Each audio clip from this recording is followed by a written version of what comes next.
हाँ ये जी। इतने परेशान लग रहे थे मुझे, मैं सोचा कि ये दीदी कोर्स कंप्लीट मुश्किल ही करके जाएंगी। नहीं भैया, मैं घर से सोच खाई थी कि करके जाना है।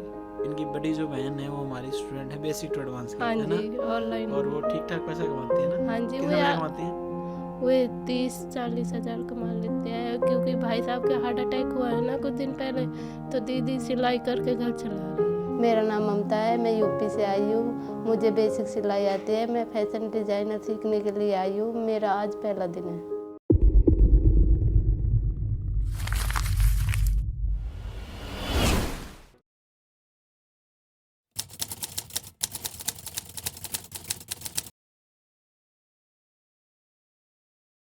हाय, दिस इज रविंद्र शिवाच और आप देखना स्टार्ट कर चुके हैं टैलेंटेड रितु इंसान, जिसमें हम अपने स्टूडेंट्स के इंटरव्यू शूट करते हैं।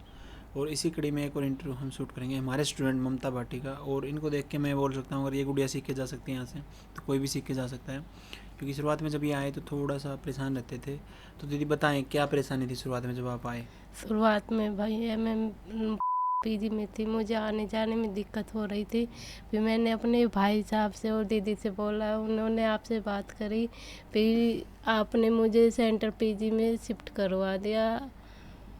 जब से फिर मुझे कोई दिक्कत नहीं हुई सेंटर पीजी में। लेकिन जब तक ये पीजी सेंटर में नहीं आई, इनके ससुर जी पुलिस में हैं, इंस्पेक्टर है ना? हाँ जी। और इनके जीजाजी का फ़ोन आता था डेली और मैसेज आते थे कि सर प्लीज़ इनको शिफ्ट करवाइए। और मैं कहता जैसे ही कुछ होगा शिफ्ट करवाया जाएगा। भैया मुझे यहाँ से आने में दिक्कत हो रही थी, क्योंकि मेरी कुछ दिन पहले डिलीवरी हुई थी। हाँ मुझे, हाँ जैसा उन्होंने बताया था कि इनको कुछ समस्या है, मेडिकल इशू है। लेकिन वो उस टाइम में जगह नहीं थी, फिर इनको सेंटर पीजी में शिफ्ट किया गया। और हाँ ये इतने जी। परेशान लग रहे थे मुझे, मैं सोचा कि ये दीदी कोर्स कंप्लीट मुश्किल ही करके जाएंगी। नहीं भैया, मैं घर से सोच खाई थी कि करके जाना है। ओके, तो किस किस ने इंसान ने सपोर्ट किया आपको यहाँ आने में? भैया पहले मेरी दीदी ने, फिर मेरे भाई साहब, फिर मेरे ससुर ने, फिर मेरे हस्बैंड ने, चारों का सपोर्ट है। चारों का सपोर्ट है। तो इनकी बड़ी जो बहन है वो हमारी स्टूडेंट है बेसिक टू एडवांस की, हाँ है ना? जी, ऑनलाइन। और वो ठीक ठाक पैसा कमाती है ना? हाँ जी, कितना पैसा कमाती हैं? वो 30-40 हज़ार कमा लेते हैं, क्योंकि भाई साहब के हार्ट अटैक हुआ है ना कुछ दिन पहले, तो दीदी सिलाई करके घर चला रही है। 3 बच्चे हैं, दीदी भाई साहब की दवाई गोली का घर का खर्चा खुद उठा रही है। सिलाई के दम पे। हाँ जी। उससे पहले क्या करते थे वो? पहले भाई साहब इंजीनियर रहते हैं। ओके। और कुछ उनको कुछ इशू हुआ था ना, काफ़ी पढ़े लिखे हैं ना? हाँ जी, इंजीनियर है, पढ़े और लिखे अगर मान के बहुत। चलो अगर ऐसी उनके सिचुएशन में, फैक्ट्री थी, उसमें लॉस हो गया, तो उसकी वजह से डिप्रेशन में चले गए, फिर हार्ट अटैक भी आ गया। और सपोज कीजिए अगर आपकी दीदी को सिलाई नहीं आती तो बिल्कुल रोड पे आ जाते हैं। हाँ जी।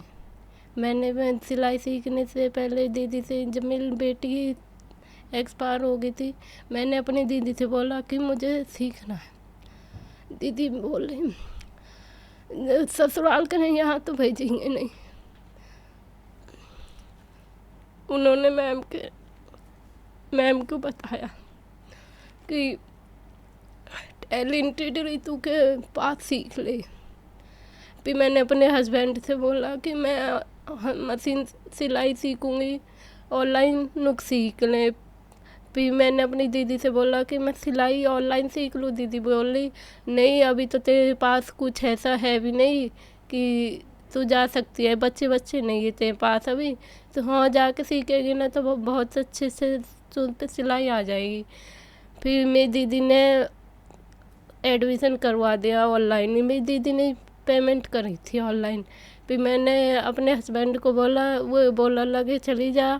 फिर मैंने ससुर से बोला, ससुर ने मेरे ने ये बोला कि जो ममता पढ़ाई करना चाहे, कुछ सीखना चाहे, मैं पैसा लगा सकूं, जो इसकी इच्छा वो कर लेगी। मेरी सास बोली थी कि नहीं, ऐसे कैसे एडमिशन हो जाएंगे, इतने पैसा लगेंगे, इसने घर में पूछी भी नहीं। मेरी ससुर ने बोली कि नहीं, जब ममता कुछ करना चाह रही है हम करवाएंगे। फिर मेरे ससुर ने बोल दिया कि मैंने नहाने के लिए तैयारी कर रही थी, मैं मायके से फ़ोन आया पापा जी का, उन्होंने मतलब मेरे ससुर से ये बोल दिया कि भेजो अपनी जिम्मेदार। बेसिकली आपके पापा नहीं जा रहे थे आप सीखने जाएं, पर ऐसा क्यों? शादी होने के बाद तो फैसले ज़्यादातर ससुराल वाले लेते हैं ना?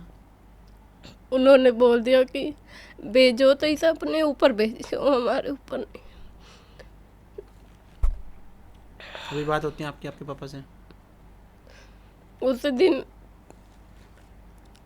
पापा का मेरे पास फ़ोन आया कि कहाँ जा रही है मन की मम्मी। मैंने पहले बताई थी, कुछ दिन पहले मैं मायके गई, मैंने मम्मी से बोल रही कि मैं सिलाई सीखने जाऊँगी मम्मी ऐसे ऐसे।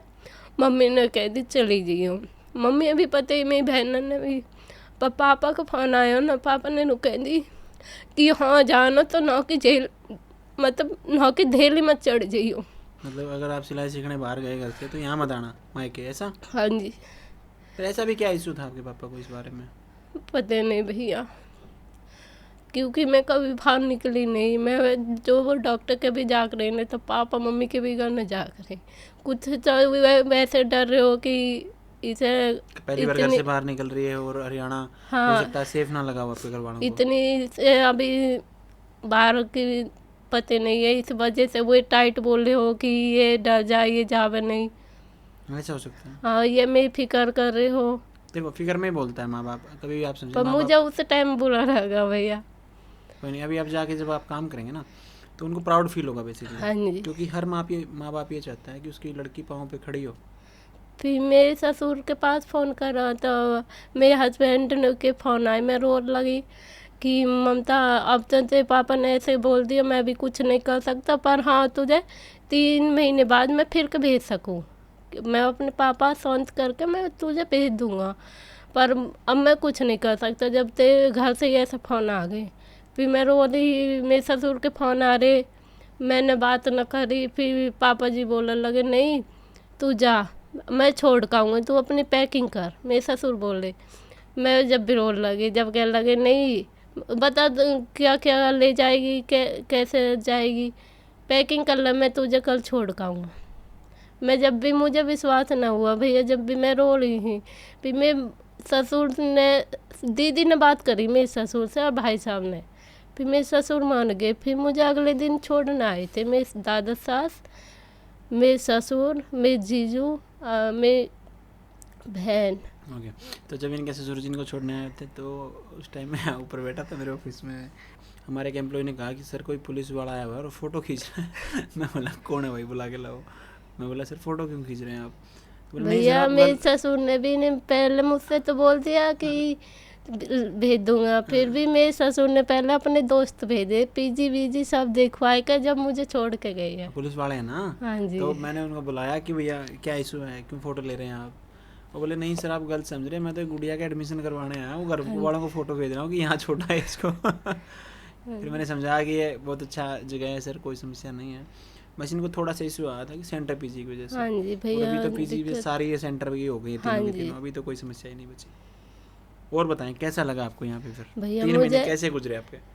2-3 दिन तो लगे अजीब सा, क्योंकि जो घर से दूर पहली बार आई, जीना लगा रो रो के 2-3 दिन।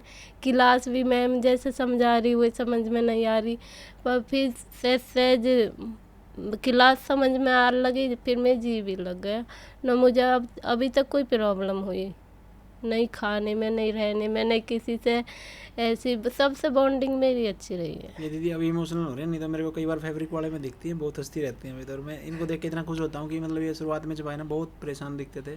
भैया मैं पहली बार कई बार आई हूँ, मैं डॉक्टर के भी मम्मी पापा या हस्बैंड के बगैर कभी डॉक्टर के पास भी नहीं गई, कभी अपने बाजार मार्केट भी के लिए नहीं गई। तो यहाँ आने के बाद कितना लगता है आपको, आपका कॉन्फिडेंस अप हुआ है? भैया मुझे बहुत कुछ सीखने के लिए मिला क्या क्या वहाँ से, सीखने को मिला? कि आपस में किसी से बातचीत कैसे कर सकते हैं, बाहर जाके कैसे बात कर सकते हैं, किसी के साथ कैसे रह सकते हैं। अगर आज से 3 महीने पहले मैं आपको बोलता कि इंटरव्यू शूट करना है किसी बात पे भी, किसी भी बात पे, आप बैठ पाते कैमरे के सामने? नहीं भैया, पहली बार जब फर्स्ट दिन हुआ, मैं उस दिन तो मेरे कई बार घबराहट सी हुई थी, कई बार।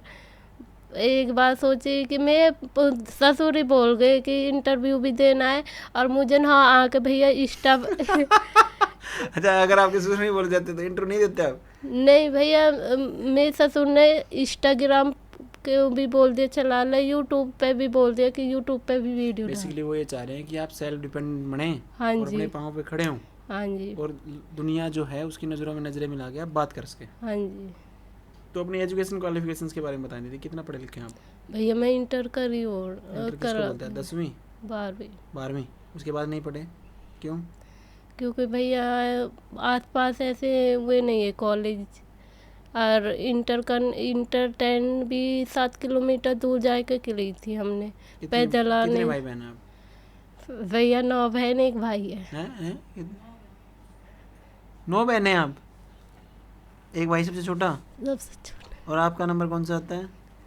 मेरा 6ठा नंबर है भैया। छठा? फिर आपके से छोटी 3 और हैं? हाँ भैया। वो अभी क्या करते हैं आप सारी बहनें, क्या करते हैं मतलब? सबकी शादी होगी भैया, एक है बस छोटी सी, जो समय मतलब हमने सब में छोटी हुए रह रही है। वो सबकी अभी तो 2 बहनों की अभी शादी हुई ही 26 अप्रैल को। आप गए कि नहीं गए फिर? नहीं भैया। अपनी बहनों की शादी में नहीं गए क्यों? भैया मुझे सिलाई सीखनी है भैया। बहन घर मिल जाएंगी जाए के भी, पर जो मैं क्लास छूट जाएंगी वो है। इतना डेडिकेशन तो मैंने आप में ही देखा कि शादी छोड़ दी आपने बहनों की। भैया सिस्टर में हाँ मिल जाएंगी, अब दोबारा मिल जाएंगी, पर जो मैं क्लास छूट जाती या घर जाकर कोई बात हो जाती, नौकर घर के कोई भेजते, वैसे ससुर और हस्बैंड भेज देते, पर मुझे डरा कि कभी कोई बात हो जाए मैं ना आ पाऊँ, इस वजह से मैं ना गई। बेसिकली आपने अपने करियर को चुना। हाँ मैंने तो जी। फिर मिल जाएंगे, ये बात आपकी जायज़ है, हाँ जी। लेकिन करियर सबसे बड़ी बात है। अभी फिर आप कैसे देखते हैं इस करियर में, आप कुछ आगे बढ़ पाएंगे? भैया मैं बहुत बढ़ पाऊँगी जब मेरी दीदी इतनी कर रही है कि भाई साहब की भी और बच्चों की पढ़ाई लिखाई, 3 बच्चे इनकी पढ़ाई लिखाई सास ससुर के खुद कर रही है, भाई साहब की दवाई गोली है, फिर वो सिर्फ बेसिक टू एडवांस स्टूडेंट है वो, है ना? हाँ जी। वे जब इतना कर रही है तो मैं उनसे भी आदर कर पाऊँ तो बहुत बड़ी बात है भैया। लेकिन आप उनसे बड़े शहर में भी रहते हैं ना, हाँ जी। तो अच्छे से कर पाएंगे अगर आप सही से काम करेंगे ना। जैसे एड्रेस आपने बना रखी है, हाँ जी। ऐसी एड्रेसेस आप नोएडा में अगर सिलेंगे लोगों के लिए तो आप माला माल हो जाएंगे। हाँ जी भैया। नोएडा में वैसे भी बहुत लेडीज़ इन पे फोकस करती है, ड्रेसन पे, फैंसी डिजाइनर पे ज़्यादा वो करती है। गाँव में इतने नहीं करती, पर ग्रेटर नोएडा में रेट भी हाई है और वो भी मोटे पैसे छापेंगे, आज मुझे पता चल रहा है। मुझे 1 साल बाद फिर इंटरव्यू करेंगे ना आपका, आप देखना कुछ और ही होके आएंगे, बहुत मोटा पैसा, बड़ी गाड़ी में आएंगे। नहीं भैया। गाड़ी तो अब भी ले दी। मैं पापा जी बोले कि अब तुझे लेने आएंगे ना तो नई गाड़ी में आएंगे, गाड़ी ले ली अब। गाड़ी ले ली? कौन सी ली है? जैसे मैम के मुझे नाम तो भूल जाते Harrier? हैं। हाँ जी। एक्चुअल में अगर आप जानना चाहें तो इनका जो परिवार है ससुराल साइड से बहुत ज़्यादा सपोर्टिव है, बहुत ज़्यादा। मेरे पास बहुत फ़ोन आते थे आपके ससुर के और आपके जीजाजी के, बहुत सारे फ़ोन आते थे कि मेंटेन कीजिए। आपके हस्बैंड का फ़ोन हालांकि मेरे पास नहीं आया कभी भी। नहीं पापा जी हाँ, करते पापा जी हैं। का फ़ोन आया था और आपके जीजाजी का बहुत बार फ़ोन आया। और होपफुली जो वो सोच रहे थे कि सेफ्टी सिक्योरिटी को लेके सही है, वैसे हम डिलीवर भी कर पाए। कोई आपको ऐसा इशू लगा कभी? नहीं भैया मुझे तो अब घर की भी याद नहीं आती, सही बताऊँ। घर की याद क्यों आएगी? डेली नई ड्रेसें पहन रहे हैं, मज़े चल रहे हैं। नहीं नहीं, कुछ ऐसा डर भी नहीं है, सब सपोर्ट है। ऐसे नहीं है कि भाई हाँ कुछ अपने आप वैसे हो दिक्कत, सब सपोर्ट है। ओके, बुरा ना मानो दीदी, एक बात पूछूं? पूछो भैया। एक लड़के की चाह में क्या 9 लड़कियों को पैदा करना सही है? भैया मुझे तो सही लगता है, क्योंकि हमें हमें भैया की कमी महसूस भैया की कमी तो महसूस मेरी बहनों को भी होती थी, मैं भी 4 बहनों पे हुआ था। मैं वो नहीं कह रहा, लेकिन आज के मॉडर्न ज़माने में ये बोलते हैं कि हम 2 हमारे 2 लड़कियों पे भी लोग ऑपरेशन करवा लेते हैं। उसको सही मानते हैं कि नहीं मानते आप? वो सही नहीं मानते, मतलब आप कहना चाह रहे भाई होना ही चाहिए बहनों का, ऐसा? हाँ जी। और अभी जो आपके भाई पे फाइनेंशियल बोझ पड़ेगा इतना, कैसे करेगा वो मैनेज? नहीं भैया उस पर कोई बोझ नहीं पड़ेगा। अरे बात भी भरने पड़ेंगे आपके, रक्षाबंधन भी है, वो तीज त्यौहार पे आना भी पड़ेगा। ऐसे नहीं है भैया, सबसे छोटा उस पर कोई बोझ नहीं है, क्योंकि वे जो हमें बहन है ना, तो वे सब अपने बेटा मानती है, मतलब बेटा के समान है। सबसे छोटा है तो उससे कोई कुछ लेगा नहीं। कितनी एज है उसकी अभी? उसकी 11 साल है भैया। मतलब आपसे भी जो बड़ी बहन है उसको बेटे समान मानते हो, ऐसा कह रहे हो आप? हाँ जी। आप क्या मानते हैं? आप भी बेटे समान मानते हैं? हाँ जी। ओके, तो दीदी की बातों से ये बात तो सही है कि बहनों का देखो भाई तो होना ही चाहिए, हम्म, इस बात में तो कोई दो राय नहीं है, लेकिन उसके भैया लिए ज़्यादा लड़कियां होती हैं भैया फिर वो कुछ बर्डन हो जाता है सर। कुछ लेने की जरूरत नहीं है, टाइम पे भैया आ जाए बहुत बड़ी बात। टाइम पे आ जाए वही बहुत बड़ी बात है। ओके ठीक है, अब बार बार भावुक क्यों हो रही हैं, बचपन से ऐसे हैं क्या? भैया रक्षाबंधन हम खड़े के खड़े रोते थे, कोई भी नहीं आ भैया। अरे मेरी बड़ी बहन में और मेरी एज में भी बहुत ज़्यादा गैप है। भैया मेरी बुआ के मौसी के सब के लड़का है, कोई हमारे घर भी ना करे रक्षाबंधन पर, हम साई बहन खड़े होकर रो रहे। तो अभी तो आपका भाई है, अभी क्यों याद कर रहे हैं उन बातों को? दीदी अभी तो बहुत पुरानी बात हुई। अब भैया इससे अच्छा कोई वैसे ले हुई है कुछ भी, पर हमें हमारे भैया की बहुत खुशी है। चाहिए, होनी भी चाहिए। अब मैं भैया का नहाई उसके बाद उसका हाथ भी टूट गया, मैं ना से सीधी जाऊंगी अपने भैया से मिलूंगी पहले। सही है, ख्याल रखें उसका, काफ़ी बहनें हैं, उसका ख्याल रखेंगे, लालन पालन में बिगाड़ ना देना उसको। नहीं भैया। तो ओवरऑल 3 महीने का एक्सपीरियंस कैसे रहा दीदी आपका यहाँ पे? भैया मुझे बहुत अच्छा लगा, जो मैम ने सिखाया है ना वो सब आ गया। अब जो मैं कभी कुछ फ़ोन में भी देखती हूँ ना कोई ड्रेस, मैं सब ऐसे लगती है ये मैं बना लूँगी। ओके, तो जो रितु मैम उनके साथ कैसी बॉन्डिंग रही आपकी 3 महीने? भैया बहुत अच्छी रही है, कतई ऐसे रही है जैसे हमारे परिवार में रहे ना बड़ा मुँह मेंबर, जैसे मेरी बड़ी दीदी कहीं है आप ना। बार बार इसलिए तो नहीं रो रहे कि जाने का टाइम आ गया, आपका दिल नहीं कर रहा? सभी बच्चों का इतना लगाव हो जाता है यहाँ से हाँ भैया। कि आपका कुछ खास लगाव है? नहीं, सबका ही होएगा भाई। ओके, और जो स्टाफ है जो डाउट सॉल्विंग करवाता है उनके साथ कैसी बॉन्डिंग रही है आपकी? भैया बहुत अच्छी रही है, ओके, कोई भी दिक्कत वाली बात नहीं है। यहाँ से जाने के बाद क्या प्लान है दीदी, क्या करेंगे आप? भैया मैं बुटीक चलाऊँ खोलूँगी अपना, कहाँ पे? ग्रेटर नोएडा ही। ग्रेटर नोएडा में? ग्रेटर नोएडा तो बहुत बड़ा है, फिर भी कोई स्पेसिफिक लोकेशन आपकी? दादरी दादरी। दादरी में। ओके, तो अंत में महिलाओं के नाम दीदी आप कुछ संदेश देंगे, क्योंकि आप काफ़ी भावुक हैं, हाँ जी। और मतलब क्या आप चाहेंगे कि एक लड़की के लिए समाज को क्या करना चाहिए? भैया हर लड़की को समाज में एक अलग पहचान मिलनी चाहिए, सब अपने पैरों पे खड़े होने चाहिए, अपने पैसा खुद कमा सके, जो कि अपनी कोई ज़रूरत की वो है तो किसी के आगे हाथ न फैलाए, अपने खर्चे खुद उठा सके।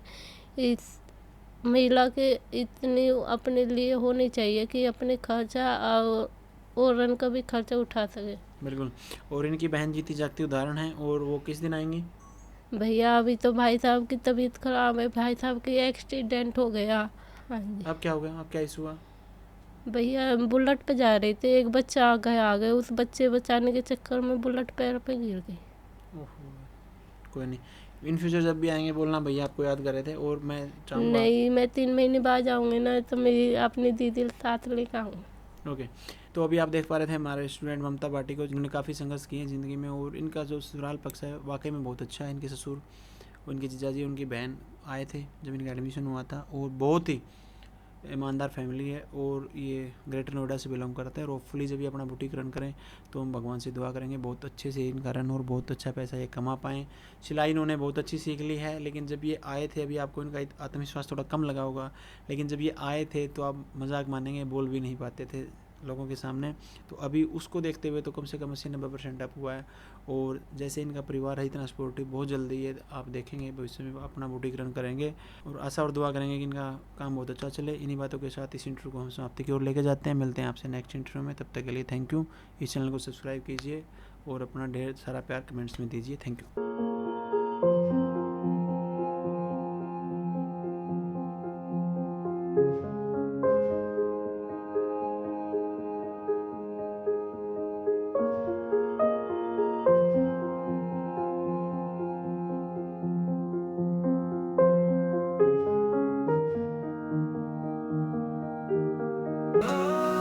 ये तो इंसान नाम है उसका।